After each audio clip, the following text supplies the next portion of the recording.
Hey YouTubers, I wanted to do an update or a reveal, I guess, where, okay, I want to address the issue with the actual sizing of the LS motor that's in my Blazer. So when I bought the engine, it was listed on Craigslist as a 2000 Tahoe 4.8. So I went down 100% believing that it was a 4.8 engine. It was supposed to run good, blah, blah, blah. I needed my Blazer running.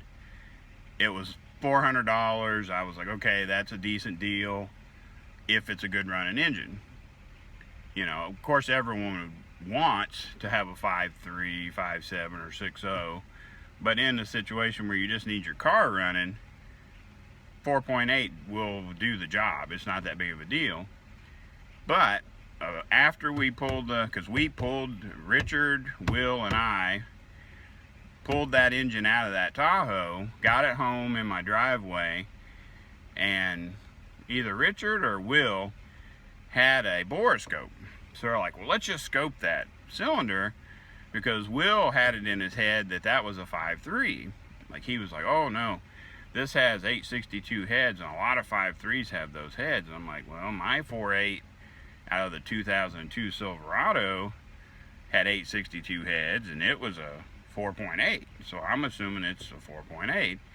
Well, now I will say in their defense, the boroscope that they use to look inside the cylinder,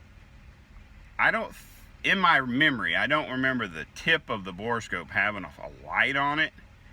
So basically, it was super hard to see, because they're trying to stick a boroscope through the spark plug hole and shoot a flashlight in there to be able to see the top of the piston. So they basically misdiagnosed. They misrecognized what they thought was a dish piston. I couldn't even get the boroscope. I couldn't see well enough with that particular tool to even make a decision. I was like, dude, I can't see it. I don't know what y'all are looking at. But both of them tried to look in the cylinder several times, ended up deciding that there was a dish on that piston. I was like, okay, cool. You know, maybe I end up getting a 5.3 instead of a 4.8. Cool, you know. Still got to throw it in my Blazer and get my crap running. Well, the whole time that I've owned this, the Blazer, I was like, man, I want to verify, is this truly a 5.3 or is it a 4.8? Well, the other night we were out at Dave's shop pulling the engine out of Mustang, and Colton had a really nice Bosch boroscope that had the lighted end, and it has like a little TV screen on it. I was like, dude, you ought to let me use that. I want to find out for sure what size engine I have in my Blazer. He's like, here, you know, check it out. So basically, Richard and I pulled the number 2 spark plug out, and two things. Number one, it is most certainly 100% a 4.8 engine, because it has perfectly flat pistons. And in 2000, they didn't offer a 5.3 with flat tops. So let's just get that out of the way so no one get confused. But I absolutely can't believe how clean that piston was. I mean, this is a high mileage 4.8 engine, and it truly had no carbon build on it, up on it at all. So I am not disappointed in any way in the way that engine's running. I have my cell phone connected to my steering wheel, and I got to get out of the way because I was actually paying my water bill. But I can tell you now, I was a little bit disappointed that it wasn't a 5.3 engine, but I'm absolutely surprised at how well the 4.8 runs. Like, if a 5.3,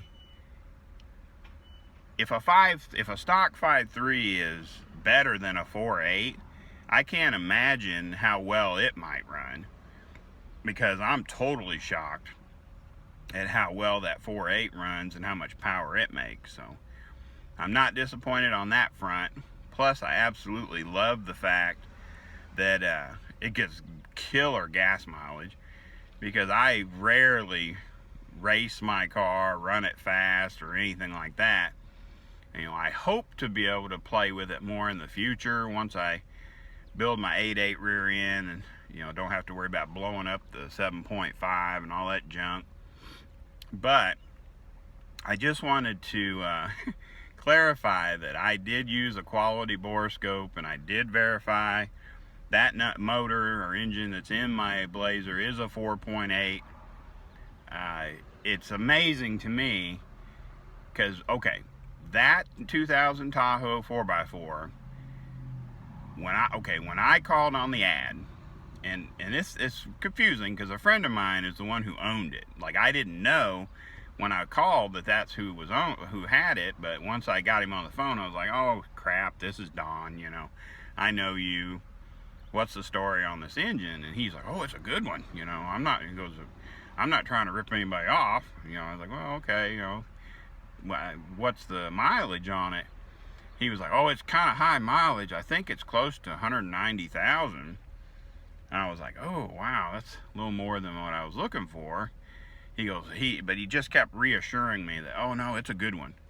You know, it doesn't even have that weird lifter knock that some of them have. It doesn't seem to burn any oil or anything like that. And I don't know if he was being 100% honest with me or not.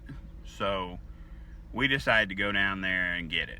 We're like, okay, we'll do a safety check on it, look at a couple spark plugs, you know, make sure it looks like it'll start up and run. Because as an added bonus, we're part of the way down there, because he lives quite a ways south of where we are. We're on our way down there and we find out, oh, the fuel pump went out on the Tahoe. It doesn't even start now. So a big red flag and red light came on. I was like, dude, maybe we shouldn't even go down there. Richard's like, oh, we'll check it out. We'll get it started with, we'll put brake clean in there, because you can spray brake cleaner in a throttle body and get an engine to run. He goes, we'll get it running one way or the other. Don't worry about it. I was like, okay. So we go down, we check the oil, check a couple spark plugs. We get it running on brake clean, and it literally sounds perfect. It starts right up. It doesn't have any weird bottom end rattles, no lifter knock, nothing. I was like, all right, what do you want to do? Richard's like, pull the motor. Let's just pull it out. So then Will was sitting, I think he was in the Tahoe, because he was the one that was starting it with the key. He goes, how many miles is this supposed to have on it? I was like, I don't know. I think it's like 180 or 190. He goes, come here for a second. So the odometer on that Tahoe was showing 298,000 miles. So then I'm going, I don't know if I want to chance this thing. I said, I understand I'm getting a whole engine for $400, harness and everything included, but man, that's a lot of miles. So we decided it was worth the gamble to go ahead and get it, because A, it was running, it sounded good, and I needed an engine to get my Blazer back on the road, because we were getting ready to move out of the house we were in. So I was like, okay, let's just roll the dice. If not, I'll just finish assembling my other 4.8 and we'll throw it in there. Long story short, that Tahoe had a remanufactured transmission in it, and we're wondering if that was even the original engine that came in that Tahoe, because it, A, doesn't use a single drop of oil, it doesn't smoke, it doesn't rattle on startup, it doesn't lift or knock, and I mean to tell you, the pistons in that 4.8 are so clean, it almost looks like someone just assembled the engine. Like literally, like, or if you've seen an engine that's been running alcohol and it's super clean inside, that's how clean the pistons are in that 4.8. So if it's a 298, which would be now a 300,000 mile motor, because I'm sure I've got 2,000 miles on it by now, you're talking about a 300,000 mile engine that still runs like brand new. That's just totally bizarre to me. I mean, it is possible, you know, possibly those people, you know, did regular service, maintenance and stuff on it, and maybe it's just still in that good a shape, but I don't know. If it's a 300,000 mile 4.8, number one, it's still running like brand new, has good power. I mean, when you, especially with the clutch where you can modulate how much RPM you launch with and where you shift at, if a 4.8, if a stock 5.3 is better than this 4.8, I can't wait to try one of those, because wow, impressed. It's, you know, it's an impressive little engine for what it is, I guess. So anyway, I had a bunch of running around to do this morning. I am diligently trying to get those 241 heads finished, because I think Richard wanted to slap them on the 5.3 this weekend and get the engine back in the Typhoon. So anyway, it's been a long, slow process trying to finish all my sanding roll work.